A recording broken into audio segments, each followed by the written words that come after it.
First out is Professor Lars Edenbrandt from Gothenburg, Sahlgrenska University Hospital, and he's going to talk about new imaging biomarkers in PET-CT based on deep learning. So please go ahead. Thank you. Thank you for inviting me to this. I will talk about imaging biomarkers and PET-CT and so forth. So I will start with a little background, the reason why we are working with this project. I don't know if you heard about the concept of personalized medicine or precision medicine, but it's nothing new, but we are talking more and more about that. And the concept is that you perhaps should not treat all patients with the same diagnosis in the same way. For instance, prostate cancer. Prostate cancer patients are quite different. Some live with their cancer for many, many years without any trouble, and some men die with their cancer.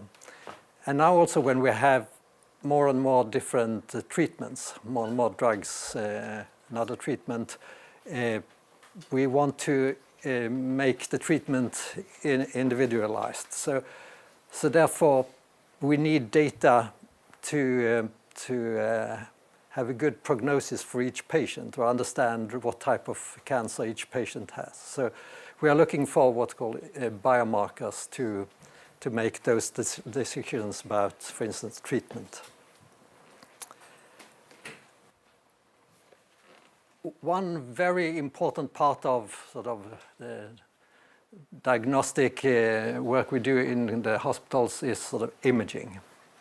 If you have a problem, it's a high probability that you will end up at radiology department and some images will be taken. We have different images. We have CT, we have ultrasound, we have MRI, and we have nuclear medicine with PET imaging. And even though it's so important, you always very often refer the patients to imaging examination for instance, in cancer treatment to look at the primary tumor, or if there are lymph nodes or detection of or signs of spread of the cancer. There is a problem, and that is that the images, the imaging examination ends up in a report from a radiologist or nuclear medicine specialist, where he or she sort of describe what he and she sees in the images. I can see a big tumor in the left lung or something like that. And a text like that is difficult to handle together with other information you have from the patient, where you have lab tests, you have patient age, blood pressure, things like that, which is where you have quantitative data. And quantitative data are easy to input in algorithms to calculate, for instance, prognosis. I've taken this from the homepage of Memorial Sloan Kettering Cancer Center in New York, one of the best cancer hospitals. And they have nomograms, as they call it. So if you input some lab tests or result of those and click on calculate, you get a sort of probability right here, the survival probability that this patient will live 1 year or 2 years and so forth. So we input the lab test, but not the imaging results, even though we know that very much of the information is in the images. So that's a problem. It's not quantitative. Another serious problem is that we are not, radiologists or nuclear medicine specialists are not the same, not looking at the images in really the same way. So if we send the same image to different radiologists, we are not sure we will get the same result. This to illustrate this, I take this example where the same scans from a prostate cancer patient that was treated for his prostate cancer, and before the treatment, a bone scan was recorded, and 12 weeks into the treatment, a follow-up was done to see if the cancer was still developing, and in that case you should terminate the treatment and perhaps try something else. Or if it looks good, then you just should continue with treatment. So the task, this is very common way to do it, and the 2 examinations were sent to 58 physicians working with this. And their task was to say, is it sort of worse? Has it become better, or is it about the same? And as you can see, most of those said it was worse at the follow-up, which should have resulted in the patient not having the treatment anymore. But 10 and 11 said it was slightly better, or if it was about the same. Luckily, the clinical report for this patient was that it was not worse, so he continued on that treatment, and at the next follow-up it was much better. So he really benefited from this treatment. But you can see that if you give the same images to different radiologists, you can have exactly the opposite results. So the reproducibility is not very good. We've also tested to send the same image to the same doctor a month later, and then it's also very difficult to come to the same conclusion every time. If you have something quantitative, it would probably be easier to come to the same conclusion. We have worked for a long time to quantify the spread of disease. So what you see here, the black dots are cancer in the skeleton. And to quantify how much of this black dots representing cancer do we have in the first and the second examination. That could be calculated automatically with the methods we have developed together with Matthias. Doing that, if we process these scans with that method, we come to the same spread. About 4.2% of the skeleton is invaded by cancer.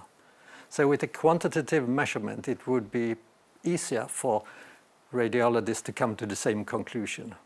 That is, that in this case, nothing has happened from before to during treatment. So therefore, we work with this quantifying images. And this was a statement by one of the oncologists at this Memorial Sloan Kettering Cancer Center in New York, talking at a sort of imaging conference where the name of the game is to show the most beautiful images. And having the most expensive equipment and you can take fantastic images is very nice. But as he said, as a clinician, having the patients and taking the decisions about treatment and things like that, it's more or less useless to have nice images. You need to have data to base your decisions on. So as he said, we should not focus so much on technology and nice images, but to develop biomarkers. So even old techniques like these bone scans I showed to you, which has been there for decades, are more useful than the more sophisticated images you can take with the more fancy 3D cameras of today, if we can quantify the result. I'm talking about biomarkers, and this is a sort of one definition of that. Important that it's something that is objectively measured and evaluate something about the normal processes or disease or changes during treatment. So that it's objectively measured is very important and comes out as a number. PET-CT is short for positron emission tomography and computed tomography. So that has become more and more common now the last, say, 5-10 years. So now at most larger hospitals we have one or several of these cameras where you can take two 3D images. One is the PET image, which you see to the left, where we can see functional things like metabolism in this case. So this is sugar consumption, which is normally very high in the brain, so that's nothing That's normal sort of. But if you see things with red color, which is high, that could be a cancer. And you at the same time take a CT where you see the anatomical information from the same patient. So, and you have that to the right. And you can make fused images so you see exactly where that red spot is located in the liver in this case.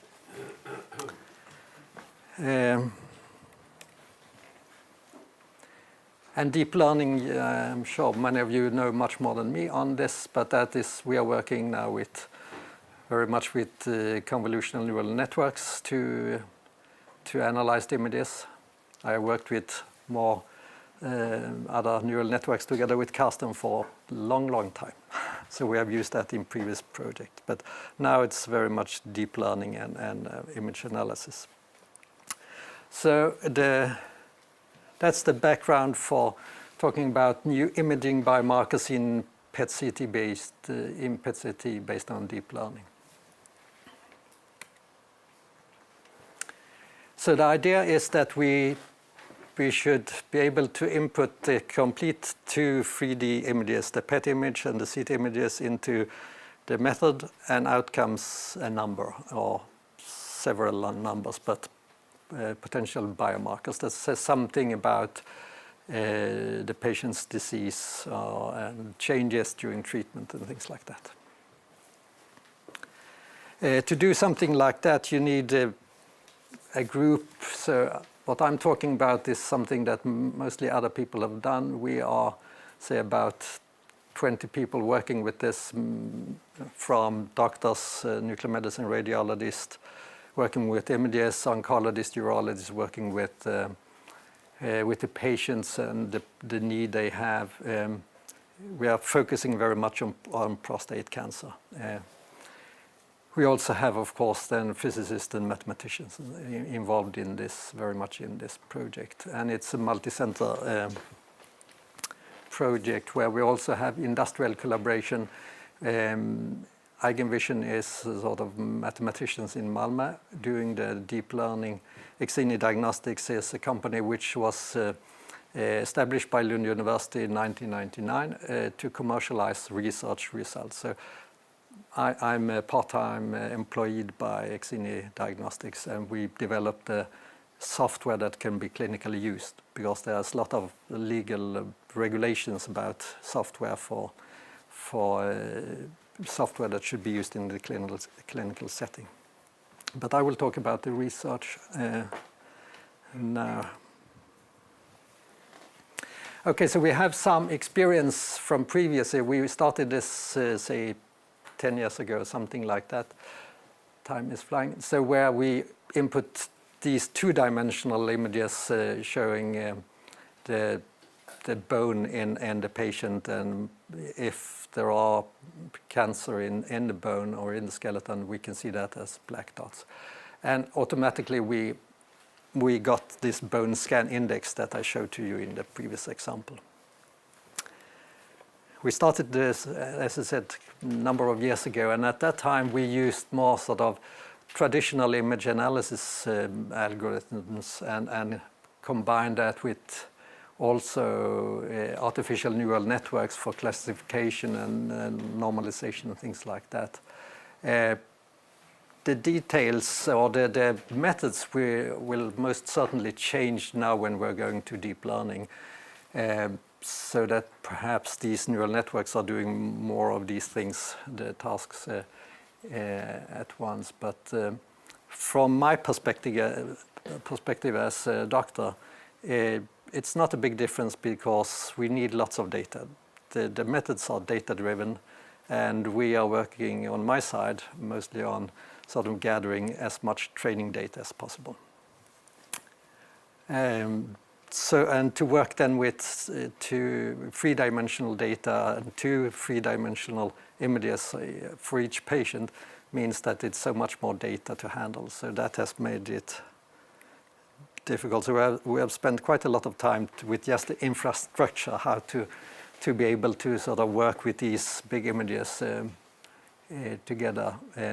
Also that we are not in the same places. the different members of the research group. So we have worked with a lot of data storage systems. We have something called Slicebox where we can upload and store the PET-CT scans. For us, with the training data, it's very sensitive data, of course. You understand that this is from patients, and I'm sure you heard lots of GDPR things the last couple of weeks and things like that, that we are really need to be sure that we don't spread patient names and ID and things like that. And so that's a very important part. The second also very important part is that we need, for the training, we need not only the images, but also sort of some gold standard of what the images are showing, because we are working with this type of supervised learning. So we have radiologists who sitting and sort of painting in the images like this. What is the brain? Where's the lung or lungs and kidneys and things like that. Also doing that in the PET images, what is normal uptake, what is not normal uptake, and such things. And this is really time consuming. So we have sort of worked quite a lot to handle, how to handle that and how to make that as efficient as possible, because it's time consuming and doctors' time is not easy to get lots of. So that's important. That is something that I was last week at the hospital here where they're doing radiation therapy, where you have radiation to part the cancer in which you can see on the CT, and oncologists are sitting there painting also where you should have the radiation therapy, and it takes about 1 hour for each patient to just sit with the tools like paint or very sort of similar that we use. So this is something we spend quite a lot of time on, establishing good training data. So at the moment we have, which we think is very high numbers in my world, in medicine, we often read about projects where you have very low number of cases and training data, low number of patients. So when we have 7,500 different bones annotated by radiologists, 50 to 60 per patient, so it's something between more than 100 patients where these bones have been annotated. This is huge, really, talking worldwide. But of course, for many other applications, it's nothing. And we are working with soft tissue organs. We haven't started with bones, so we have not so many yet, but we are working on that. We also have PET annotations. So we are now at the level of having about 100 patients in training, and we are sort of aiming for 1,000 or something like that. But on that sort of level, that's the training data we have. Of course, the need for training cases is different for different tasks. We think of bones, we are quite similar. We have, so the bones are about the same. At least you think from the beginning that we have the same number of ribs and vertebrae in the spine and so forth. Actually, that is not the case, but that is nothing you really care about if you have one extra or one less. But that is, there are variants, but it's quite the same. But other things, and especially when it comes to disease like a tumor can be in many different locations and be small and large and things like that. So there we would like to have many cases for training, of course. But even with the sort of numbers we have, like 100, we come to what I think very good results. This is the sort of manual segmentation of different vertebrae in the spine. And we learned that the network to know exactly which vertebrae, not only that it's bone, but which is the third lumbar vertebra, which is the tense thoracic vertebra and so on. So we want to know exactly which is which. And manual segmentation to the right and this automated done by these convolutional neural networks are very similar. You see there is some sort of problems with something like that, which a human wouldn't segment, but we are coming close to something that could be really useful. And to show that, just as one of the projects we have, to show that we can come to something useful, is a project in prostate cancer patients where we let the neural network find the prostate in the CT automatically, and then look in the PET image, the functional image, for high uptake, which is a sign of tumor, in exactly the same location, because they are sort of, if you know the PET, the location in the CT, you can transfer that to the PET image. And like calculating the PET index from that, the size of this high uptake region, and also the mean uptake in that region gave us a PET index. And we compare that to the traditional things you're looking for in prostate cancer patients. Age, Gleason is something you will talk about, isn't it? Yeah, so you will hear more about that later. And PSA is something you probably have heard of. That's the blood test that old men go and have their PSA test checked, and also patient with cancer, you continuously follow that. So that is what you actually have in the routine. But in these two patients where you see a big tumor in the prostate, in this patient much smaller, but the other sort of biomarkers pointed in the direction that this patient was worse off, had a worse prognosis than this one. But the PET index gave a better result with a low value in this patient, and that patient lived for more than 3 years. And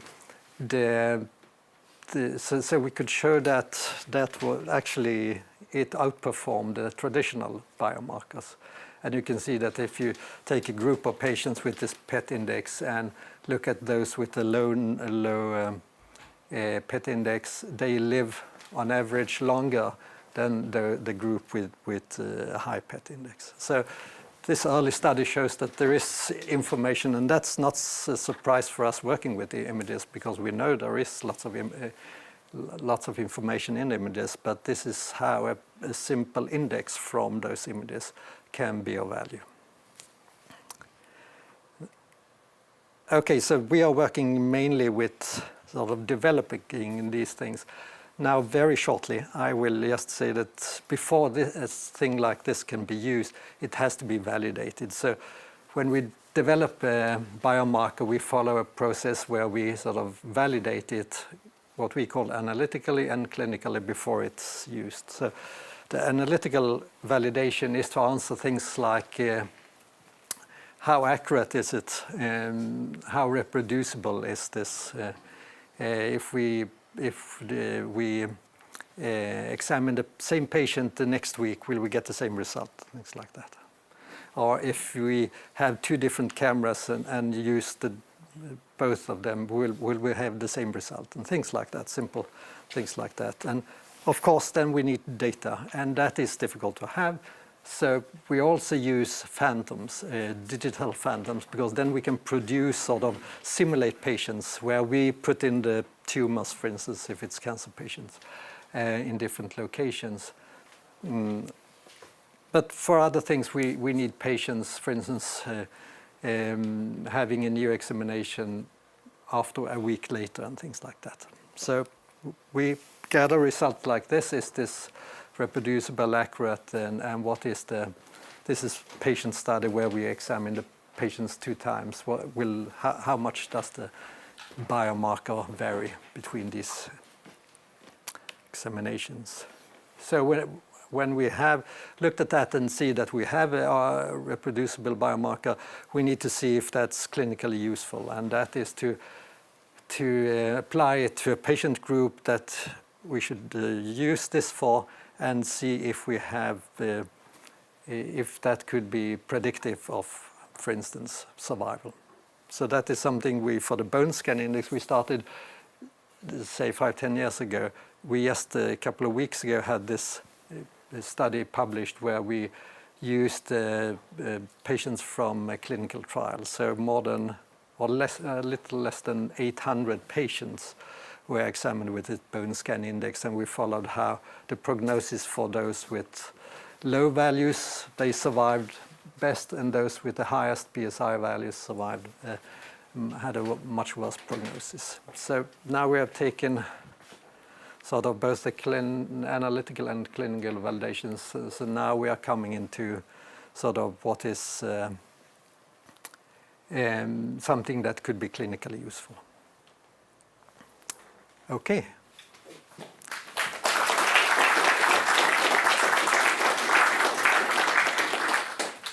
So, any questions?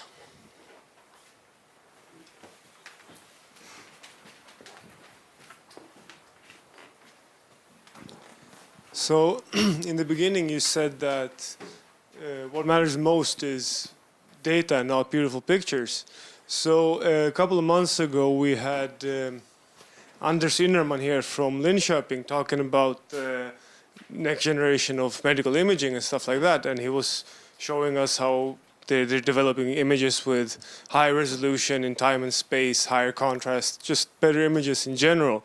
So will it be harder to extract biomarkers from these more advanced images than it is from the ones you have now?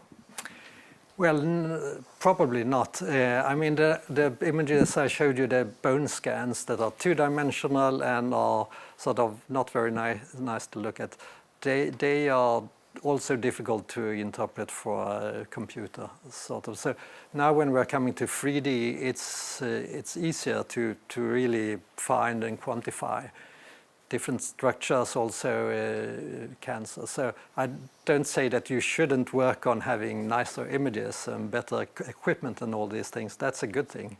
But it's from an oncologist point of view, they always just talk about new, better images, and next year it will be even better images, but we don't have the data how to use the good images. We need to have numbers, biomarkers to rely on. So what he was referring to, and we are working on, is to have good data, but of course we want to have as good, nice images as possible to start with, of course. Yeah.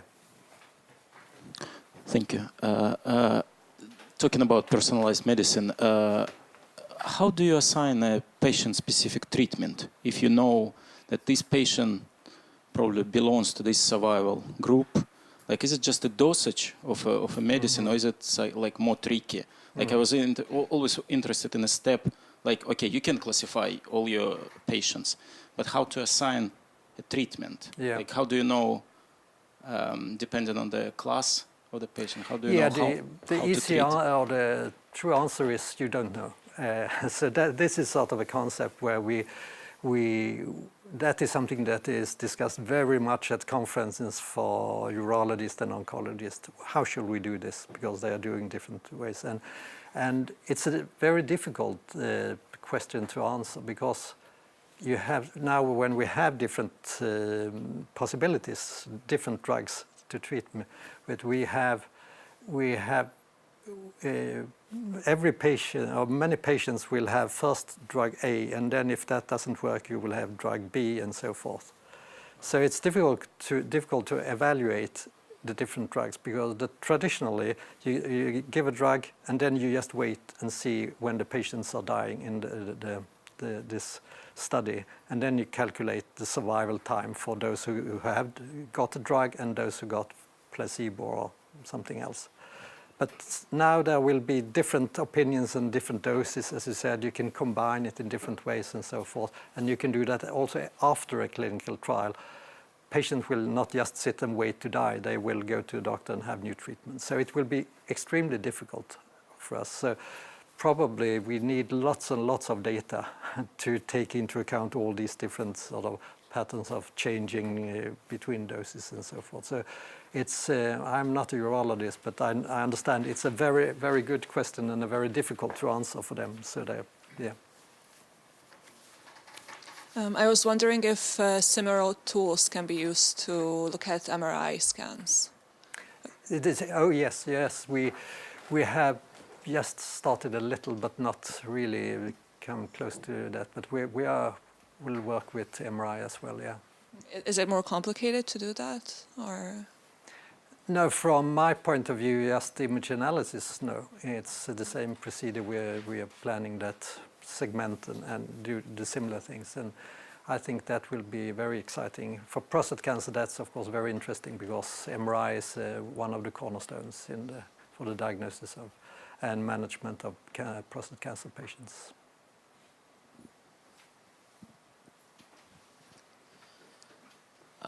Is it possible to train a network, the same network, for several different instruments? So is it transferable between different instruments for image making?